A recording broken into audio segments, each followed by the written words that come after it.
PCS के exam में समाज सुधार आंदोलन के इतने सारे संगठन और सुधारक हैं कि पढ़ते पढ़ते सब गड़बड़ हो जाते हैं। लेकिन मैंने यूनिट 4 यानी कि सुधार आंदोलन को सिर्फ एक कहानी की तरह याद किया है।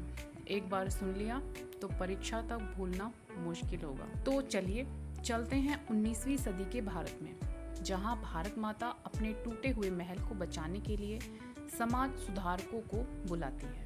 हेलो एवरीवन, दिस इज साक्षी चौधरी और ये वो प्लेटफॉर्म है जहां हम साथ में मिलकर यूपी पीसीएस प्रिपरेशन कर रहे हैं। अगर अभी तक कहानी समझ आ रही है तो वीडियो को बीच में मत छोड़िए, क्योंकि 30 सेकंड की एक ऐसी ट्रिक मैं बताऊंगी जिससे पूरा क्रम बिना रटे याद हो जाएगा।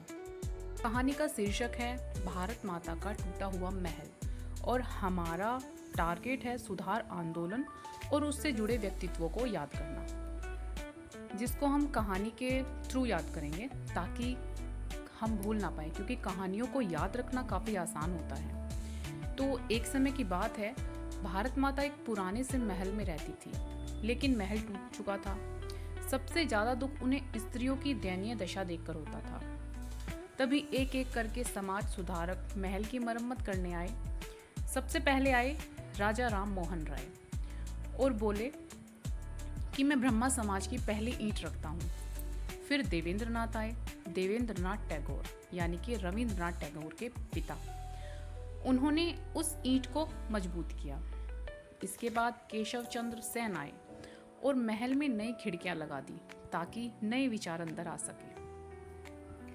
स्त्रियों की दशा सुधार के काफ़ी प्रयास हुए, जिसमें सती प्रथा, शिशुवध और जो विधवाओं का पुनर्विवाह होता था उसमें ईश्वरचंद विद्यासागर जी ने महत्वपूर्ण योगदान दिया। बाल विवाह नियंत्रण, जिसमें 1872 में नेटिव मैरिज एक्ट पास किया गया। स्त्री की शिक्षा के लिए ईश्वरचंद विद्यासागर जी ने उनकी एक महान देन है। महिला संगठन बनाए गए। 1910 में देवी चौधराइन ने इलाहाबाद के जो भारतीय स्त्री महामंडल की बैठक थी उनका संचालन किया था। इसी तरह के महिलाओं की सुधार के लिए काफ़ी प्रयास किए गए।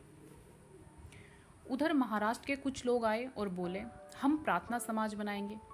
महल में प्रार्थना और सुधार की आवाज़ गूंजने लगी। तभी कुछ जोशीले युवक भी उस दीवार को फांद कर अंदर आ गए और चिल्लाए, हम हैं यंग बंगाल। उन्होंने अंधविश्वास की जंजीरों को तोड़ दिया। तभी ईश्वरचंद विद्यासागर हाथ में किताब लेकर आए।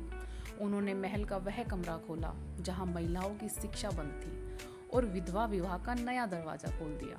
फिर ज्ञान प्रकाश मंडली ने पूरे महल में दीपक जला दिए ताकि हर कोने में जागरूकता फैले। ज्ञान प्रकाश मंडलियों में कुछ मंडलियां हैं, जैसे आत्मीय सभा 1815 राजा राम मोहन राय, तत्वबोधिनी सभा 1829,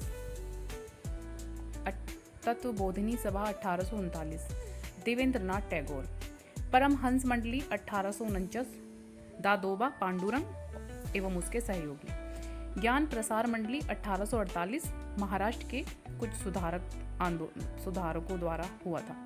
विधवा विवाह संघ 1861 विष्णु शास्त्री पंडित, सत्यशोधन समाज 1873 ज्योतिबा फूले। इसमें हमने मंडलियों का नाम, उनका स्थापना और उनके व्यक्तित्व, इन तीनों को बताया है। अचानक से एंट्री होती है स्वामी दयानंद सरस्वती की। वो आए और बोले वेदों की ओर लौटो। उन्होंने महल में कुरीतियों का कचरा बाहर निकाल फेंक दिया। फिर स्वामी विवेकानंद आए। उन्होंने युवाओं को जगाया और कहा उठो, जागो और लक्ष्य प्राप्त होने तक मत रुको। महल में नई ऊर्जा भर गई।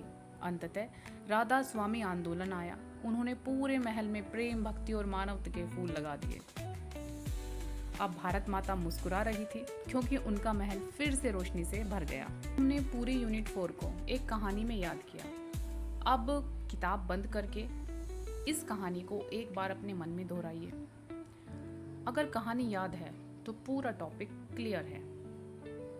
इस कहानी को हम एक याद रखने का एक क्रम बना सकते हैं, जैसे सबसे पहले स्त्रियों की दशा, ब्रह्मा समाज, देवेंद्रनाथ टैगोर, केशव चंद्र सेन, प्रार्थना समाज, यंग बंगाल, ईश्वरचंद विद्यासागर, ज्ञान प्रकाश मंडलियाँ, दयानंद सरस्वती, विवेकानंद और राधा स्वामी।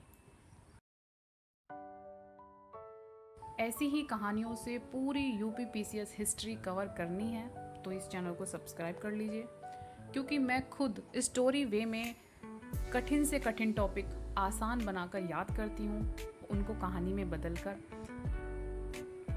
तो अगर आपको साथ में जुड़ना है तो प्लीज़ सब्सक्राइब कीजिए। थोड़ा डीपली देखते हैं। जैसे ब्रह्मा समाज की जो स्थापना है वो राजा राम मोहन राय ने की थी। उनको भारतीय पुनर्जागरण का जनक माना जाता है। 1820 में प्रिंसेप्स ऑफ जीसस नाम पुस्तक लिखी गई। इसकी स्थापना 1828 में हुई। इसके संस्थापक राजा राम मोहन राय थे। स्थान कोलकाता था और उनका मूल नाम ब्रह्मा सभा था 1828 में। बाद में ये ब्रह्मा समाज कर दिया गया, ब्रह्मा सभा से ब्रह्मा समाज इसको कर दिया गया।